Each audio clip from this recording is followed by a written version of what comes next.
the two-it junkies. We're the two-it junkies. What's going on, golf addicts? Welcome to the Tour Junkies golf show on the Better Sports Network. We're talking Rocket Mortgage Classic this week. Before we get to that, we're going to talk a little Travelers recap. Pat's on vacation again, thus the weird curtain. I mean, not really, DB. Yeah, but you're smirking. You know it's true. You know it's true. You're at a Ritz on the beach. Well, I mean, yes. The correct answer would be yes there, but I'm just a +1, DB. I mean, sometimes you got to be a +1. I'm a +1 for the wife as she has a nice conference here. So sometimes you just get the perks of that. Okay. Yeah. All your flexes too. You've got your sailboat landings logo on your hat and your Congaree Well, shirt. look at you. It's not like you don't have your clubs, written all out on your hat. So I mean, come on. Oh dear. Hey, look, it's the next couple weeks, it's kind of the dog days of summer for the PGA Tour. We got the Rocket Mortgage this week, as I already mentioned. The field is garbage. We've got the John Deere Classic next week, probably garbager. That's the word we just made up. And because we're getting ready. We got the Scottish Open in a few weeks, which I'm excited about. The week before the Open Championship, the season's final major. I'm pumped about that. Then the playoffs will be here before you know it. So it's crazy. But so we got to suffer through a couple of tough events. Although, from a betting standpoint, from a handicapping standpoint, definitely gives me some hope that we could have a long shot winner here. Some long shot, maybe finish position bets, first round leader bets, whatever. We'll get to that in the last segment. We've also got a special guest coming on today. You know him as GS Luke, or maybe you don't know him, but you should. GS Luke, DFS on Twitter and YouTube. He's I really think he's. I kind of got to know him in the Discord for a props site Discord we used to be in, and he's good with the props. So I want to talk to GS Luke about just general, prize picks and underdog kind of props strategy and game theory, and then get his takes on this week for the Rocket Mortgage. But let's recap the Travelers, Pat. Keegan Bradley takes it down. Yeah, old Keegan, man. I tell you what, we missed another one, DB. Yeah, and you love the geographical narrative, and that's all we had with Keegan. Really, a lot of geography there. He's a hometown boy, quote unquote. It's his favorite event, and he goes out and wins it by 3 strokes. Could have really been more than that. He kind of struggled a little bit down the stretch, but it didn't matter. I mean, he had a 5 or 6 shot lead going into the back 9. So it was a great tournament for Keegan. I had him first round leader, and it didn't work out.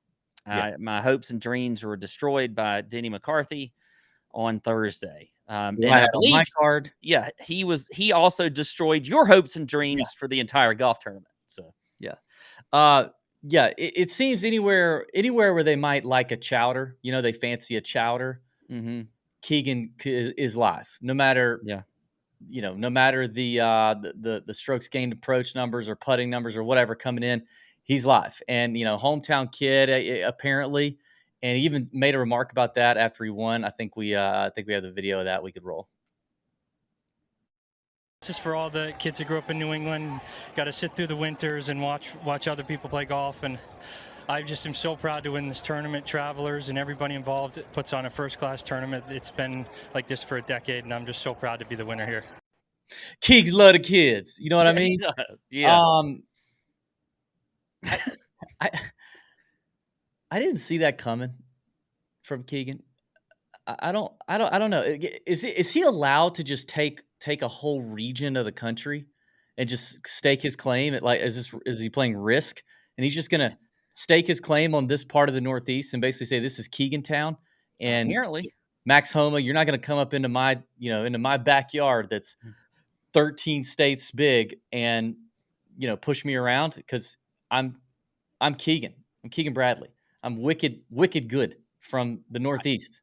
Well, I mean, who else is from the area, DB? Now, Mark Wahlberg. No, a golfer. Oh, has not shown us anything lately, and you know who I'm talking about because you've definitely soured on him. But Cam Young is from this area as well. Yeah. Now, are they going to battle it out? Like, is there going to be a fight, like a Keegan versus Cam fight and then they just see who takes over the territory. Kind of like Risk, they're going to get into they're going to build up their armies. Where were they playing when Keegan and Miguel Angel Jimenez got into it a long time ago? Remember that? Remember when? Yeah, that was the match play, and I believe that was in Texas. Okay. Now, I don't know if that was when they changed the course to Austin Country Club or wherever they were, but no, yeah. I don't think they were playing in Austin then. Was that when it was in Phoenix? I don't know. I was just wondering if maybe Miguel said something to the effect of, you're not really a dog killer from the Northeast. Yeah. You're kind You of can't soft. have that territory. Yeah. And what if Keegan was like, man, F you. I'm wicked good and I'll kick your ass, So anyway, Keegan won. We missed it. I hit Keegan winning in the fall. I think it was, we talked about it a little bit on the show. It isn't from a handicapping standpoint. I think the one thing to remember, and I think we remember this from time to time, but sometimes it's events like this that helps really jog the memory and drive it home and have your eyes peeled for more opportunities like it. Keegan had really improved putting, which is he's not been a good putter since they took the broomstick stuff away. He had really been bad, and over the last few tournaments, he's been very good putting. But the approach play, which is what he has made his money on, which is, what he's hung his hat on for so long, is the ball striking. Keegan has always been consistently a very good ball striker, iron player. But that had been kind of suffering. And we were in our Discord chat Wednesday night, and a couple of sharp Discord members in the Nut Hut community brought up his name late in the chat, said, he keeps showing up on, I keep seeing his name and he's kind of been overlooked. Nobody's really talking about him. He's not on a lot of betting cards, not very popular in DFS, but A, he can smell the chowder. So we're in the Northeast. B, he's finally doing this thing in putting really well that we've all been waiting on him to do. And the thing that is his baseline that we all would say he could do in his sleep, he's not played well on. What happens if all of a sudden he smells the chowder and figures out, whatever he gets, the chowder hits the nostrils and jogs the synapse in his brain to give him the right iron feel necessary to get the irons back in line, snap it back into place, and then he's cooking. And that's what he did. He gained 7 strokes on approach and he gained 7 strokes putting, which is insane. Honestly, if Keegan, we might need to be on the lookout, because if Keegan has really figured out the putter, and this is like a long-term thing where he's going to be a good putter, he could hurt some feelings on the PGA Tour. Yeah, he could. Keegan's always had the game. He's shown up in a lot of different. Doesn't have a ton of wins, but again, he has certainly contended plenty, and obviously has a major championship, which some may forget about, but he does have one. So yeah, I agree. And actually, you kind of allude a little bit to my just the tip later on, DB, by your thoughts on Keegan and what he's been doing lately. So, a free just the tip right here, a pre-tip says Toady, is if I ever win anything, don't give my kids a trophy. I did not like that move. I thought the move, I said it on our show, one of our shows, and I put a video up on Instagram. If you and I go out in September and we win the Champions Retreat member guest, and my kids and my wife are around the green during the shootout, the Champions Retreat damn near better not be bringing no trophies out to my kids. Can you think of that clip? If we had that clip of them bringing out the trophy, and then all of it for the kids, and all of a sudden you come out of nowhere, tackle the trophy guy, saying, "No, you're not giving my kids a trophy. They didn't earn this." Commissioner Cameron, get that out of good. Get it over there. Give it to somebody else. That would be great for the show. See, let's see if I might actually have them. We have to script out a win for us, which the winning would be the hard part. But I unacceptable. You don't get a trophy for being cute in life, and you don't get a trophy because daddy wins something and busted his butt for years so that he could, put Cheerios on your high chair. You don't get to have a trophy for that. So I thought that was BS from the people at Travelers. They should be ashamed of themselves. Yeah. I guarantee you some 25-year-old, like, kind of PR girl or marketing girl from Travelers thought that was a great idea. She brought that up and she sold that easily because they're so cute. The kids are so cute. They've been here all week. He's been hugging them outside the ropes and in the ropes. We should go make him a trophy. I'll get in the car. I'll drive down to the trophy thing and we'll get a trophy made. Terrible. What are you gonna think if this becomes a thing, like every week? Like, no, they have the side trophies for they know whoever the winner is. If they know they've got kids, they just have them every week. Isn't the Rocket Mortgage for this week? Isn't it that big stupid circle thing with the T? So isn't it that huge circle? Or am I thinking of something else? It should be a rocket ship, is what I think. Why wouldn't it be a rocket ship? Why wouldn't it be? They don't ask us. Like they're bringing out kid stuff. A house rocket ship combo. Like a rocket ship with shutters and windows and architectural shingles. That would be cool. I think they should do that instead of the big. I think they do like a circle with a T in the middle of it or something. But maybe I'm thinking of the Zozo. Isn't it the Zozo that has the huge circle? Like that one's, yeah. Okay, there you go. Yeah, that one's not bad. There's the Zozo. I think has the massive circle. I think Tiger won. It looks like a Dyson bladeless fan. And Keegan won that, didn't he? Yeah, he won the Zozo. Yeah.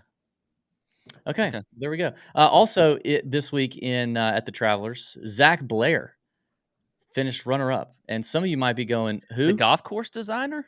Yeah. Zac Blair T2 shot a 62 on Sunday. I mean, obviously, it was a golf course he had to make hay, and he's playing on major medical exemptions, coming back from injury and / golf course designing. He had some things to say about it. I think he enjoyed himself. Let's listen to Zac Blair. They went from, playing 18 or 36 holes every day for, the last 7-8 years to, not touching a club for 5, 6, 7 months. It was cool though. I got to hang out with my family and build a golf course and do a lot of other fun stuff. But, it's obviously cooler to shoot 62 on Sunday. Cool. Yeah, thanks. I love the finish. Cool. All right. And by the way, have you ever seen anybody with 3 logos that you have zero clue what one of them is? Like, I have no clue what any of those logos were for. None of them. I didn't even pay attention. That was a very awkward ending to that interview. Also, did anyone catch the fact that he said, "Yeah, it was really fun to hang out with my family for 5 or 6 months, but it was way better to shoot 62 in professional golf with my family at home. That was way better."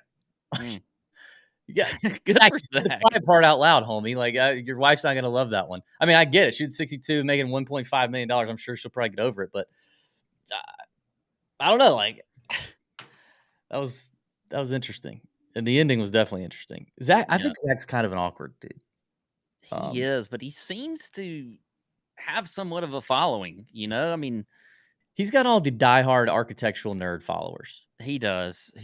But I mean, you get gassed up about chocolate drops around the green and Barranca and turtleback greens.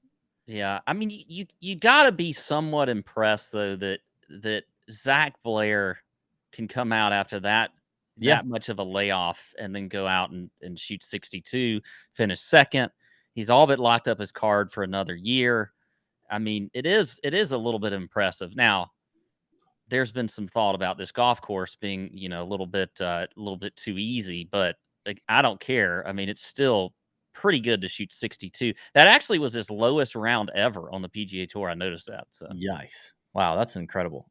Speaking of the golf course being easy, so Rory, you're alluding maybe to Rory's comments, who, in true, Rory beta fashion, just not finishing anywhere near kind of sniffing the lead. I mean, I guess 18 under, sure, but he shot 6 under on Sunday when he was out of the conversation, really. But on his way out, gives a parting shot to TPC River Highlands and says, basically, the technology has advanced too far and the golf course doesn't hold up to the professional game anymore.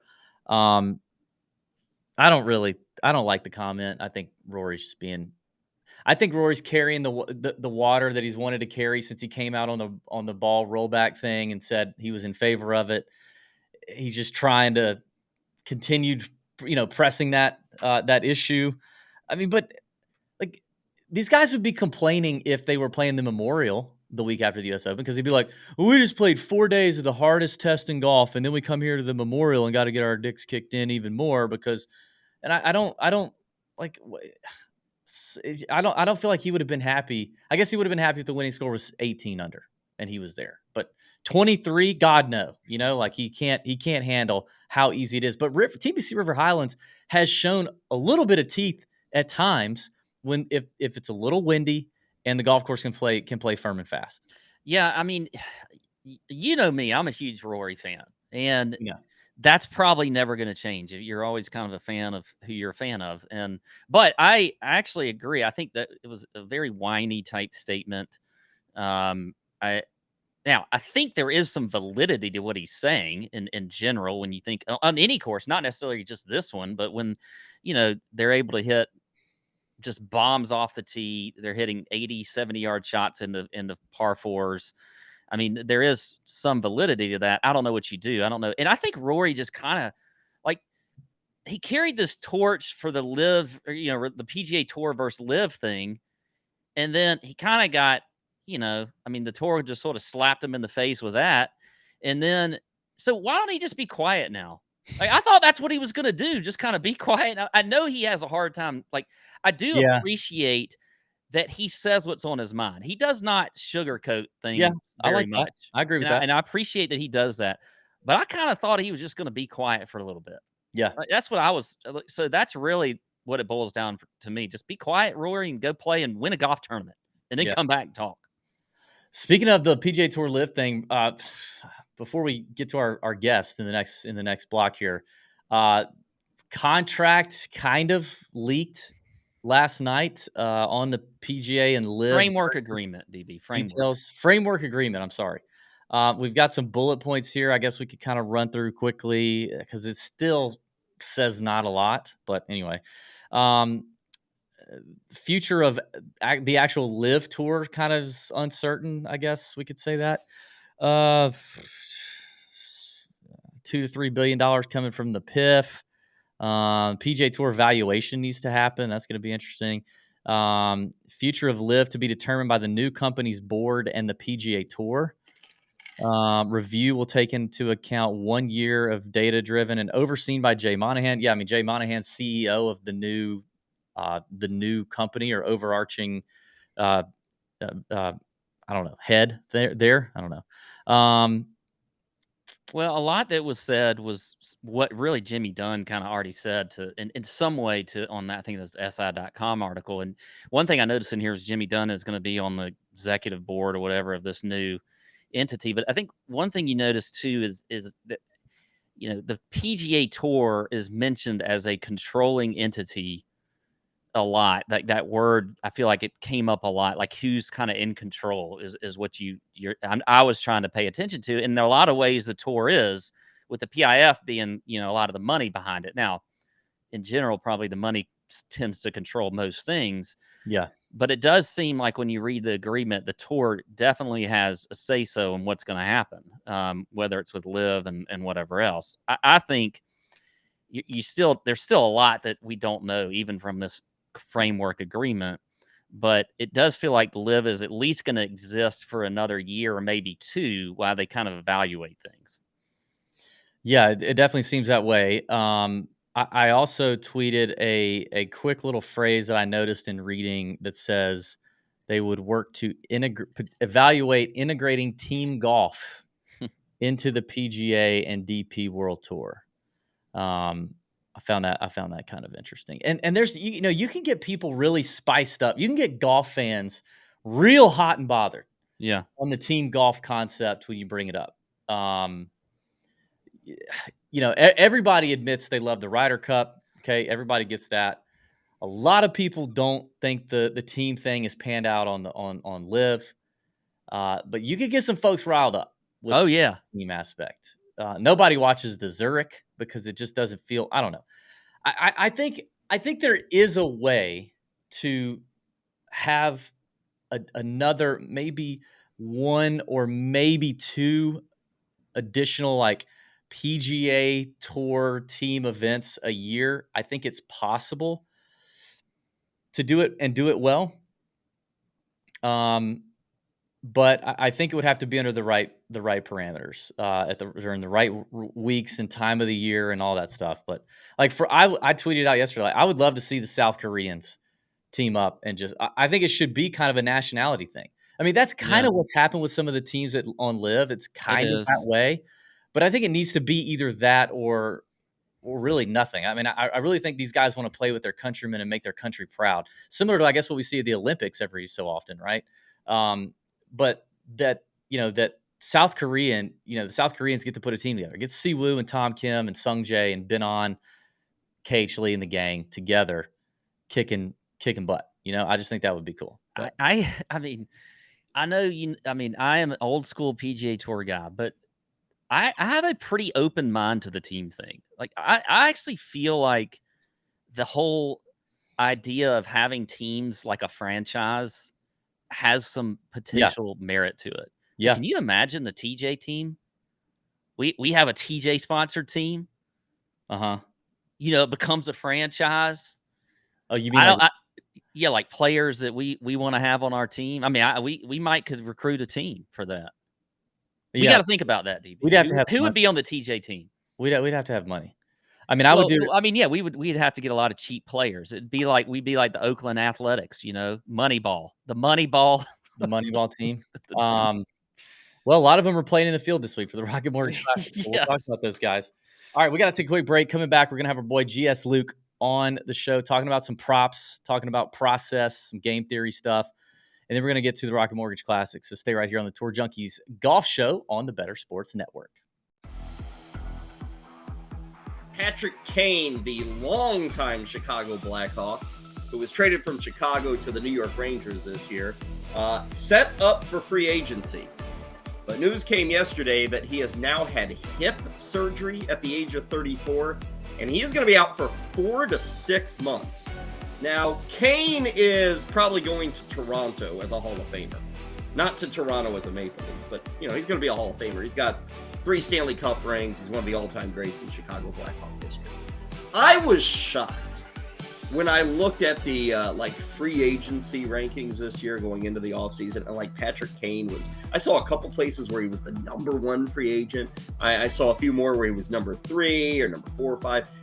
I couldn't wrap my head around that. I am surprised, and maybe it speaks more to the available free agents, and I think that is part of the case. I mean, you've got, Bergeron's out there, Tarasenko, Ryan O'Reilly.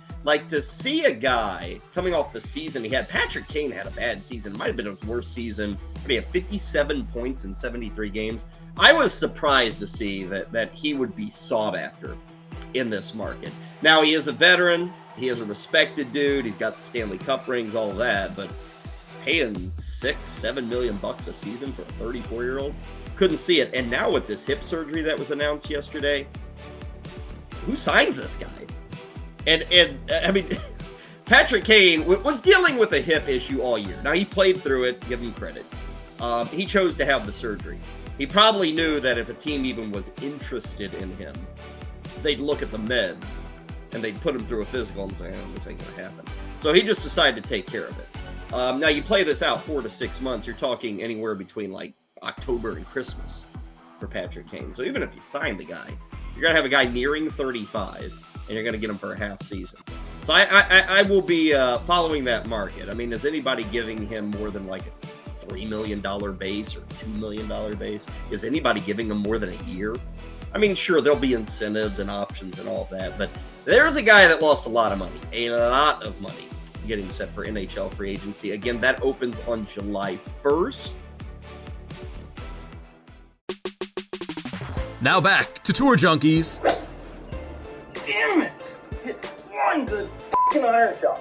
I don't think you like that one. On Better Sports Network. We're another step closer to football season kicking off, so what are you waiting for? Head over to fantasyalarm.com and check out the newly released Fantasy Football Draft Guide. You got a cheat sheet in there, plus one-stop shop for dominating your fantasy football drafts, all authored by proven fantasy winners. It can help you with dynasty leagues, redraft leagues, best ball, and more. Purchase for $26.99 or get it free with a monthly or annual all-pro subscription to Fantasy Alarm. Start your free 7-day trial of Fantasy Alarm All-Pro and get immediate free access to the draft guide. Go to fantasyalarm.com. Check it out. I can't believe we are about to be in the throes of the NFL conversation yet again, and golf will take a very backseat to most sports content. But hey, I'm ready. I'm excited to bring in our guest for this week. Pumped to have him on. Tried to have him on a couple weeks ago and just didn't work out. But you know him as GS Luke. I don't even know his last name. He just goes by GS Luke. Maybe his first name starts with a G and his last name is Luke. We'll find out. Let's bring him in. GS Luke, DFS props extraordinaire. What up, buddy? So is your first name or last name Luke? First name's Luke. Yeah. All right. What's your last name? Javersack. It is. So it's out there. I wrote a book, so it's on the front cover. So it's not like I'm doxing myself. But yeah, Luke Javersack. Nice. Well, thanks for being on. We appreciate it.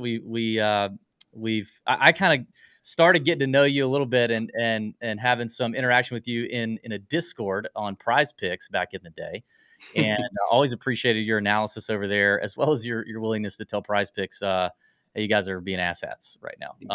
Yeah, they didn't like that. No, Luke was looking out for the people, man, which is what we love to see. Yeah, absolutely. I guess I want to start off. We could talk a little bit about Rocket Mortgage, but just in general, I think it feels like I know you talk about DFS a good bit, but it feels like you've really carved a niche in the props market. Prize Picks, Underdog, I would guess, those would be the two most popular spots. Would you agree? And I guess just tell us a little bit more about what you're doing on a weekly basis. For sure. Yeah. Props were always something that, I always heard about. I never really dabbled in because they didn't have many prop sites available for golf. And all of a sudden I kept hearing my buddies saying like, oh, these prop sites are fun. Like I feel they kept saying it was a more sustainable form of DFS, where instead of having like real big swings like you have on some of the other sites week to week, kind of go out there, maybe double up your money every single week. Maybe you lose a couple units, but it's usually nothing like catastrophic, right? And it's like 3-4 leg cards. So like it took me a while to get into it, but I started playing a little bit on Prize Picks, and the edge is there. I'll just say that much. Like you're not always going to get a perfect board. It's not always going to be a ton of value, but I'd say once every couple weeks, you're handed a board that's it's almost like a gimme sometimes, where like you can take all props of the same direction. And I feel like that's where you make your money over there. So if you can correlate cards, which I know you guys, I'm not sure if you're partnered with Underdog or not. I feel like they might be one of the better sites to play for golf DFS because you don't get any sort of multipliers there. You can play like all props of the same direction and then get the same kind of payout that you would on most of the other sites for other sports. Unfortunately, like I know Prize Picks is one of the sites that does it. I know there's a few other sites that also lower your payout if you correlate it. You can't really take advantage of that. So that's kind of what got me into it, is I had a few buddies that were having a lot of success with it. And then, ever since then, it's morphed a whole lot. Like in the beginning, it was just like, oh, this guy looks like he's low on birdies. Now it's a calculated model type of process that luckily, with the help of some of my people, we've automated a lot of it. So it's been a lot easier over the last few months. Nice. Yeah. I mean, I think when you started expressing some frustration with Prize Picks about some of the payout structures and some of the rules they were throwing out, and how, they had kind of taken some of the well-known payouts in golf and dropped them significantly, I started also voicing my opinion, and then we bounced. So, I mean, definitely enjoy taking advantage of the numbers they lay over there on certain players, but Underdog as well. Like you said, you can put in the same amount of picks, whether they're correlated or not, and you know what that multiplier is going to be. So are there any other sites, or are those two kind of your main sites when it comes to PGA prop stuff?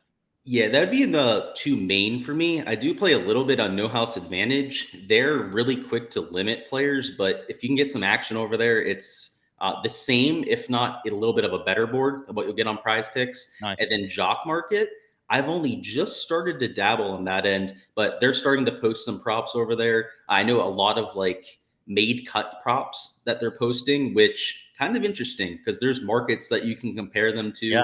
It's not even like you have to calculate your own made cut percentages. Just go to these sports books odds checker, see what they got Callum Turan at for a made cut, and then move from there. Luke, what do you think? I mean, for me, when I'm always looking at these, I always kind of struggle with really kind of a strategy that I can use. And so like what are your two or three favorite strategies before we kind of get into picks this week? Like, especially like when you think of, I'm always like, do I need to go 3, 4, 5 picks? Like, what is sort of the sweet spot for how many picks you should make for the best return and really the best, like, win percentage? Yeah, so I think it's kind of personal, but I'm kind of a wimp. I do a lot of two-mans, especially on underdog. I'm like all about two-mans. I'll take like 20 props and I'll just mix and match them like 40 cards sometimes. Sometimes it gets a little outrageous. It takes me an hour sometimes to enter all the combinations that I'm doing. You have to be real nitpicky about it, like track all the different combinations, how much you've played everything.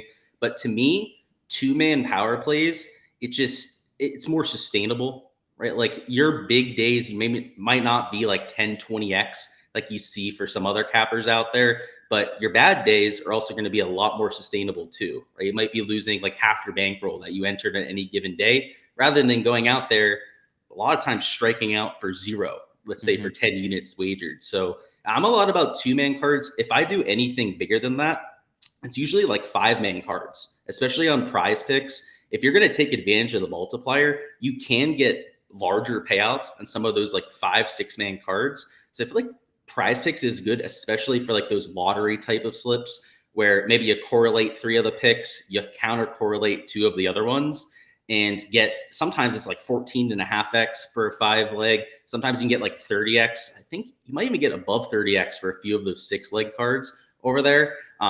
It's kind of a good mix, but it's a lot of two-mans, especially like when I'm putting more units behind my bets. Like if I'm betting, underdog will let me bet a $250 unit size. Like I'll two-man cards for the most part. I'm not gonna, usually don't go the 4 or 5-man route unless I'm really feeling it. Gotcha. And if people don't know this, those two-man cards are basically doubling up what you're putting in. And that's one thing to know too. If you're playing on some of these sites, sometimes they'll say 3x and it's not actually tripling your money. So that's something to pay attention to.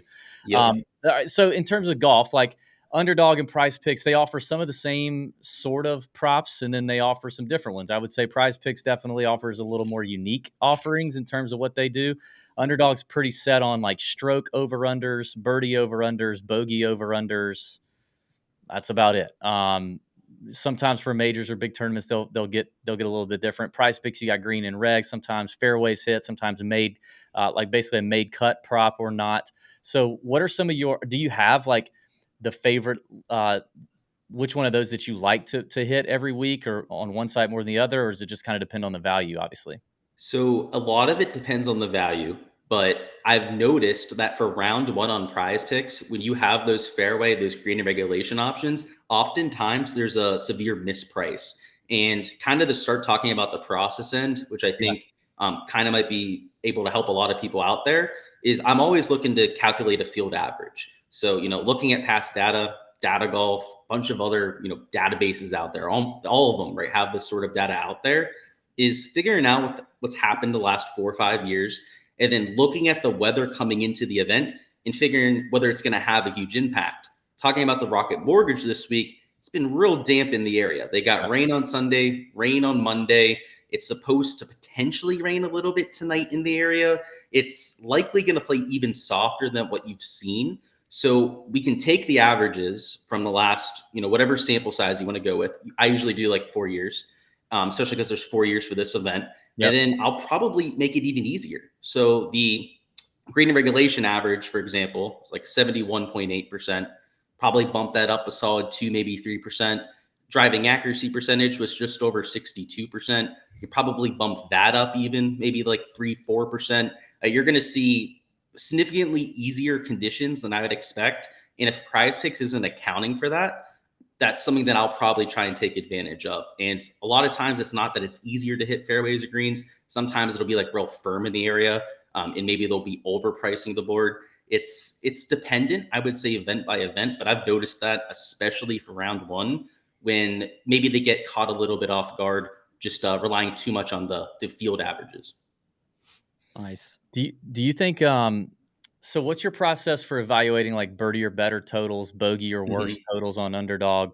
And I guess similarly strokes, like sometimes looking at those can be interesting. So what's your process for figuring out whether or not you want to jump on one of those? Yeah, similar. So I like to start with the average. That's the way that I like to start my analysis. I feel like it gives me a good like reference point when I know where like the field's going to be at on these numbers. So same kind of thing. You can find those birdie averages from numerous of those databases, even from just like raw scorecard data. You download it into a spreadsheet, you can do it rather quickly. But what I like to do with that is find the field average and then know that the guys on Prize Picks and Underdog are way better than the field average. So you're going to have to account for that. So this week, like there's a 4.08 birdie per round average. That means that these elite tier studs, that's at least 4.5. And I would say like the Tony Finau's, Morikawa's, all those sort of players probably get a 5+ birdie average per round. So that's where I like to start. I like to figure out where the field average is going to be. Strokes wise, it's the same thing. Average last year was like 1.6 under par. These elite tier guys, you're thinking at least 2 under par. The thing that's great about strokes is that we have the shots gained total metrics. So if you take a look at a player's baseline and you kind of get an idea for what they're gaining per round total, you can take that, add or subtract it to the field average. You've got a really good strokes projection for a player. So like it depends on each category. That one I think is the most straightforward. It's not perfect, right? It's an average, right? It's a median. Guys are going to fluctuate around that, but it gives you a good reference point. If it's like 2 strokes off the projection, then it's probably a really good bet to take, wherever those 2 strokes are leaning. So that's my main process. Birdies are a little bit harder to take apart. I would say the morning conditions always are going to help you with props. So that's a huge thing I incorporate too, is if a player's in the AM wave and they're going to have better conditions, I try to account for that too. So it's a ever-changing game. It feels like there's too many factors to even account for when you're trying to put together projections. So that's why I like to take that average approach. Just kind of like get an idea where like the center number for the field is going to be. And then it's easier that way for me. Lots of variable factors. Welcome to golf, right? I mean, exactly. Like if you're putting together a model, like it's like 20 factors a week at this point.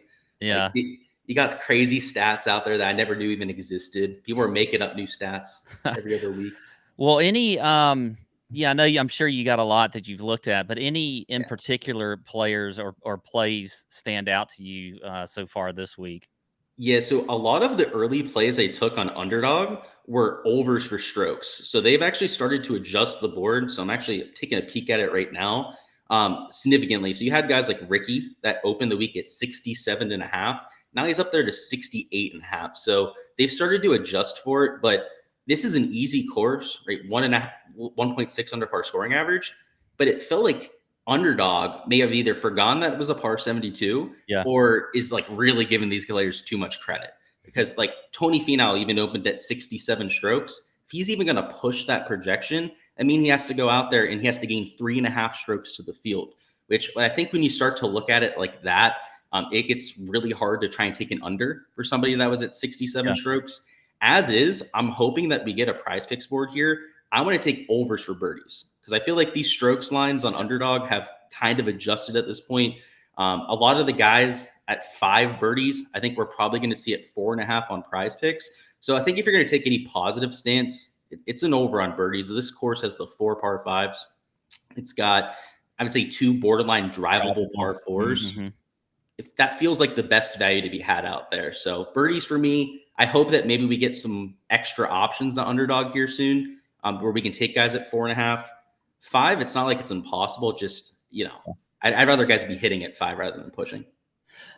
It does seem like with Prize Picks and Underdog in the props PGA game, there is, you can win a lot more if Thursday starts and you've got a ton of closing line value, meaning you probably hammered the props when they first came out, and there may have been some issues, right?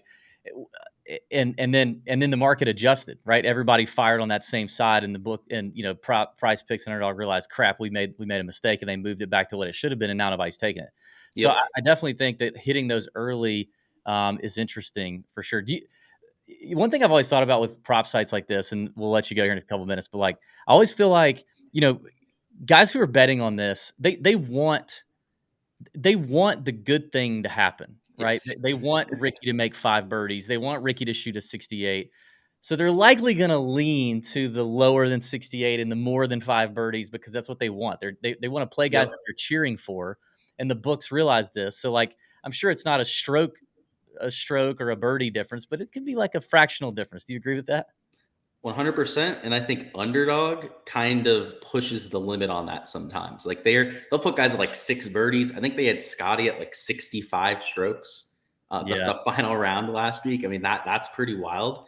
Yeah. So yeah, I think there's definitely a little bit of bias that goes in. And I think a lot of people just want to jam in positive stances. And they're like, you know what? Yeah, I want to cheer a guy on. Like you said, watch him make 5-6 birdies. And I took a lot of fades for this golf tournament to this point. I think all fades to this point, and it's tough to even like watch the golf because you're like, you don't want to root for their downfall, but same time your wallet does. Your wallet wants them to go out there. Maybe just shoot 3 under par, right? Not too bad, not too horrible, but definitely over those strokes props. That's why nobody bets the unders in NFL. Nobody wants to see no touchdowns, right? Especially because it's like 50 yards for a running back. You're like, oh, that's so easy. And then you realize that could just be game scripted out. They could be behind 2 touchdowns in the second quarter. The guy doesn't even have a chance. So I agree. Definitely think that like if you bias just towards betting against players and underdog, you'd win a lot more than you'd lose. Yeah. Good stuff. Luke, we appreciate you hopping on the Better Sports Network, joining us. Tell the people where they can find your content, and we'll let you get out of here. Absolutely. Appreciate the opportunity, guys. You can check me out on YouTube. I am GS Luke DFS on there. Post a lot of DFS content. I knew we mentioned that before. And also a lot of prop stuff too. So a lot of my free content's on there. I do have a Patreon page that I post some of the paid stuff that I do. But on my YouTube, pretty much everything that you'd be looking for. So definitely check it out if you guys can. Love it. Appreciate you coming on, man. Thanks for the time, and have a great week for the Rocket Mortgage. Absolutely. Thanks, boys. Thank you, Luke. All right, GS Luke, appreciate him coming on. Check all his stuff out. He's really good. Let's take a quick break. Come back. We'll talk about the Rocket Mortgage and get out of here. I feel like this is a quietly contentious point in Dynasty Fantasy Football, what it means to actually be rebuilding. Some people say you should never truly be rebuilding. How do you view the rebuilding versus competing dichotomy in Dynasty? So I will be the first person to acknowledge that my preferred format of fantasy football is just redraft. The years that I have played Dynasty, it has been, I've drafted a win now team because I've seen people that have just gotten into the cycle of rebuilding and thus they just don't make any progress. So if you're rebuilding for the 5th year in a row, I just, I don't know exactly how you get out of it, but yeah, it's definitely something that can happen. And a lot of people, especially when we come out of the NFL draft, everyone's just instantly shipping off, draft picks and everything. So, I mean, it's definitely something that can happen. Joey, do you feel similarly to it? Do you feel like you see people getting stuck in the rebuilding loop? I mean, I would say people that try to rebuild in the beginning of seasons, of their fantasy seasons, I see them get stuck in that rut. I would really try to only ever rebuild if I knew I was going to miss the playoffs. Like, I'm always trying to play to win, even if it's maybe I don't know. I think my big thing is the word rebuild is a much shorter time frame than I think most people say it should be. Like, they look at rebuild as like 3 years out competing. Rebuild, you're looking to compete next season. You know what I mean? Like, if you're doing it now, you're looking to revamp, and maybe there's a 1 season where you ship it off, but that very next season you should be competing. If you're doing it like that, I'm cool with it, but you gotta have a plan, not just keep getting the young players, keep getting the draft picks. Otherwise you end up like Tim. Maybe not like Tim who gets a bye, but you make the playoffs, you're in that like 4 to 6 range every year, just hovering in the middle. Nothing ever gets better, nothing ever gets worse. I think I play like you in Dynasty, Simon. I play in 3-year windows. 100%. That's my go-to. And with the rate at which Dynasty leagues turn over, you should really only ever play in a 3-year window.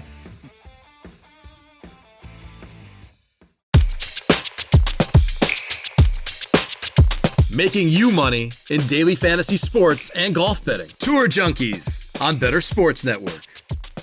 Welcome back to the Tour Junkies Golf Show on the Better Sports Network. We're going to wrap it up with a little Rocket Mortgage discussion. Just the tip for you. First round leader bets, 50-50 and double up. Cash game lineup on DraftKings. Shout out to our boy GS Luke, who joined us on the last segment, breaking down some of the props process. Love to talk to that dude. Yeah. He's good. He's doing some good stuff. And I really did enjoy it when he gave it to Prize Picks back in the day about mistreating their people a little bit. So that was fun. All right, Pat, you have just the tip today. You pre-tipped us. Now we want you to fully tip us. I appreciate that. And Luke actually tipped us also. He gave me a little bit of a pre-tip. So many tips. There were tips everywhere about what I'm talking about. And it's an easy kind of thing, though. It's, we got a triple tip, as Tony says. DB, you got to look back to progress forward. You got to look back to progress forward. And what I mean by that is not you announcing that you're running for president or something. Is this a campaign? No, it does sound like that, doesn't it? But I know we like to look at we like to look at recent form. We like to look at course history, that kind of thing. Course fit. Ches Reavy at Travelers last week, right? So that's one thing when I'm talking about looking back to progress forward. But look, one thing that you've I'm going to give you credit. You've talked about this the last 2 shows we've done, looking at what's worked in the past for DFS, or what worked that week for a lineup that maybe you need to, bring into your process. We can't always just go week to week and never look back to see what's happened in the past. What lineup the last year that they played in this golf tournament was the best lineup? What was the optimal lineup that they had? What was, were they leaving cash on the table? Sometimes I think in a weaker event like you have this week, you can leave a little bit of cash on the table. You may not want to do that in majors, but if you go back and look, do a little bit of research, figure out what worked last year, or like Luke was just saying, looking at averages from previous years when you're looking at some of these prop plays, what was the birdie average? What is the scoring averages per day, that kind of stuff. I think that can give you a lot to help you with that week in the present. So one of the main things I think you got to do is just let's look back to progress forward, DB. Did you see my research about last year's Rocket Mortgage in our Discord, and that made you think of that? I saw you post the last 2 caddy, the caddy info that we have. I don't know if I've been in there since that point. So I was going to actually throw it to you to add on to that, which you can do right now. Well, I posted last year's 2022 perfect Rocket Mortgage lineup. And it would have left $700 on the table in DraftKings. And it would have totaled around 70% total ownership. You would have had Finau, Pendrith, Cantlay, or Cam Young, Stefan Jaeger, Taylor Moore, and JJ Spawn. Jaeger, Moore, and Spawn were all 6K players. Yeah. See? So you had 2 10K players with Finau and Cantlay or Young, and then you had Pendrith in the 7s, and Jaeger, Moore, and Spawn were all in the 6K range. So, and a little bit like what we talked about on the show Monday night, last year's perfect lineup kind of backs me up on this. On our show, I said I really wanted to just find my 2 or 3 guys up top in the 9 and 10K range this week and hammer, have them in every lineup and then sprinkle in these randos in the 7 and 6K range. Well, that's what worked last year because Finau was chalk. He was the highest priced player, just like he is this year. He was 18%. Cantlay was 35%, and Cam Young was 23%, and they were all in the 10K, and they all finished top 1, 2, 3 in DK scoring. So, last year, 100% that chalk hit. So you kind of had to eat it, and they were the best players in the field, head and shoulders. We kind of have this week. There's 5 guys who are the best players in the field right now. It's not even close. Yeah, and I think you kind of have to get on those guys and then figure out your low owned, your 1% JJ Spawn, Taylor Moore, Stefan Jaeger plays from last year. You figure that out now. So I think that's a great point. Looking back, we're doing more of that these days, aren't we? We are. All right. What about first round leader bets, Pat? You got any of those this week? I got a few now. I have to say I didn't look at their start times. I should have. I know. But I did not. But I have 3 that I really like anyway. Now last week, when I wasn't on the show last week. I was on another vacation, DB, as you know. But Keegan was in the morning, and I thought we had it. He was 8 under, but then Denny was in the afternoon, and he was 10 under. But here's the 3 I like. Okay. Austin Eckroat is 60-1. Now I know a lot of people like him. I don't care if he's chalky in DFS because I think he's going to be. I don't care if he's a first round leader. It doesn't matter. But 60-1 Eckroat, I like him a lot. He goes off at 12-10. Okay, he's top 20 in the early field in the PM wave. That's good. Yeah. But he's a birdie maker. He's a good fit for this course. Another guy This is somebody you brought up that I wouldn't have even looked at all. But this, when we look at this guy, he tends to pop. Cam Champ is 75-1. All right, 75-1 Cam Champ. He goes off at 718. Oh, yes. God, give me that soft course Cam Champ hitting it Cam 330 in the air. Mm-hmm. 75-1 Cam Champ. Oh, he's playing with Tyler Duncan and JJ Spawn. He is going to be 100 yards past those boys. Yes. Anyway, I like the last one. I got one more at 110-1. Andrew Novak is okay. This dude's a scorer. He's top 10 in the field in first round scoring average, and that's 16 rounds. Okay, he's also top 30 in approach. Novak can score. Give me him at 110-1. Where's he playing, DB? What time? 12:21. Andrew Novak. All right. You got two Nooners and Cam Champ Dew Sweeper. Okay. But dude, I mean, I like all three of those plays, and they're all bombs. So if you split them, you split them. Who cares? Yeah. Love it. All right, let's get into our cash game lineup build. Did not cash. Well, the streak ended last week. Did not cash. I hate it. Sorry. Whatever. We were on like a little run there. 3 or 4 weeks in a row we've cashed. We didn't cash last week. We had 5 of 6 and didn't work out. Okay. Can I start? Yes. This is a 50-50 or double up lineup only on DraftKings. I'm going Hideki at 96. I like it. I love Hideki. All right. You know I'm a big fan of Hideki. All right. So I will drop down a little bit. Let me get into the 7,000 range. I tell you what, DB.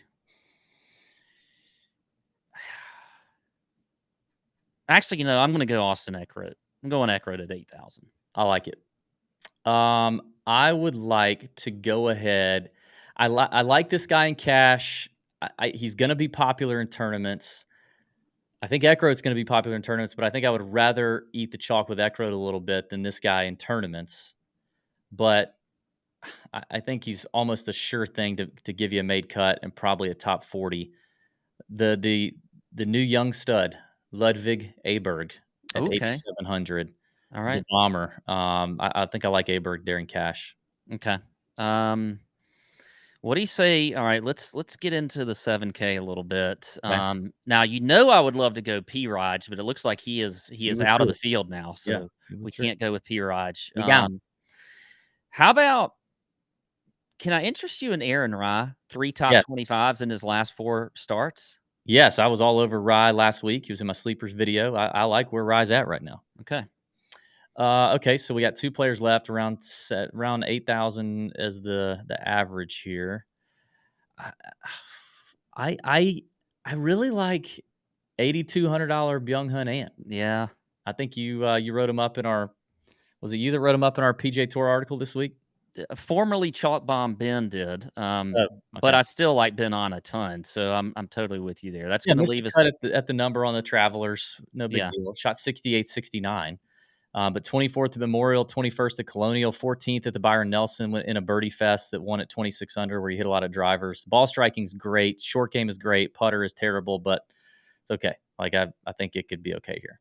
Yeah. All right. So that leaves us 7,700 for the last spot. 7,700. I feel like we got to go with. I know he hurt you last week, but before last week, I know where you're going. Come on, we can put Hubs in here, can't we? Are we that? I mean, it wasn't. It's he shot 269. I know. It wasn't that terrible. Can we do something? Oh, we only got 2 minutes. Hold on. Let me just see. Can we just do something? I just want to look at his round 2. He made 3 bogeys, 4 birdies. Round 1, God, he made a ton of birdies. I mean, he made 4 birdies in round 1, and he made 4 birdies in round 2, 6 in round 1. He didn't have any blow up holes. He just made 3 bogeys in round 2 and 5 in round 1. I mean, what if he just was ready to take a little bit of a break and all right, early? Okay, let's do it.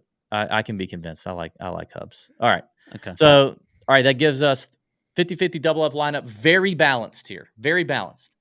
It's an ugly field. You don't want to go too far down in the 7K. It gets rough. And you're just trying to get 6 of 6 through. So, Hideki, Aberg, Byung-Hun An, Austin Eckroat, Aaron Rye, Mark Hubbard. That's your double up 50-50 lineup. Don't forget to put it in a GPP if you're going to use it. That has been just the tip in the past, but there's that's what Pat talked about, going back and remembering. We just went back and reminded you and remembered you.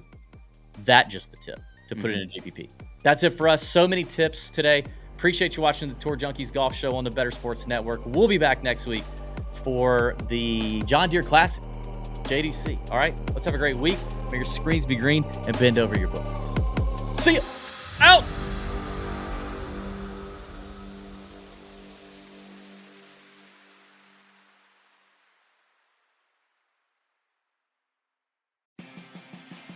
So let's get into some best ball philosophy here. Yeah.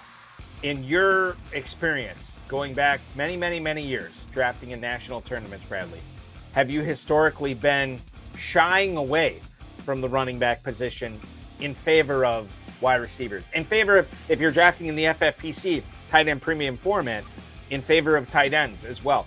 Is that the smart play when you're drafting this early in the drafting season? Yeah, so taking value is going to be huge, and looking at like running backs and wide receivers, like you want to take a look at how the structure is. So you mentioned earlier the FFPC has a couple different types, like they've got super flex and one quarterback, and so that's going to change your strategy a little bit if you have only 2 wide receivers or if you're drafting 3 wide receivers. And of course, the PPR is a different aspect compared to other formats or other tournaments. And so keeping in mind the pass catching upside of some of the running backs may be more valuable in those formats. So the Austin Ecklers, the Christian McCaffreys may be more value because they get more receptions, and so like I loved taking late shots a couple years ago on like the JD McKissicks of the world, who would get 50 receptions really cheaply. So that's something to consider. But when it comes to like overall value, like you're in the middle of a draft and you just notice that, I don't know, maybe it's Chris Godwin has fallen 14 spots, but Chris Godwin was not in your plans to be drafting. Like maybe you don't have a strong player take on Chris Godwin, or my take is that I don't think the Bucs are going to be particularly good this year. But for him to be dropping, let's say 14 spots is more than a full round. And based on the data that we've seen, if you get to draft a player more than 12 spots ahead or behind ADP, so they drop 12 or more spots, you have an 84% edge over the rest of the tournament players who are drafting this player, because typically this player isn't going to drop. The average draft position is a really strong indicator of where a player is going to go. And I think that is also on the flip side. If you are reaching too much, you're giving up value in your drafts. And so when it comes to value-based drafting, you need to consider, just because this guy isn't my plans or I don't have a strong player take on him, maybe that's your opportunity to sprinkle in some shares of this player at a good price.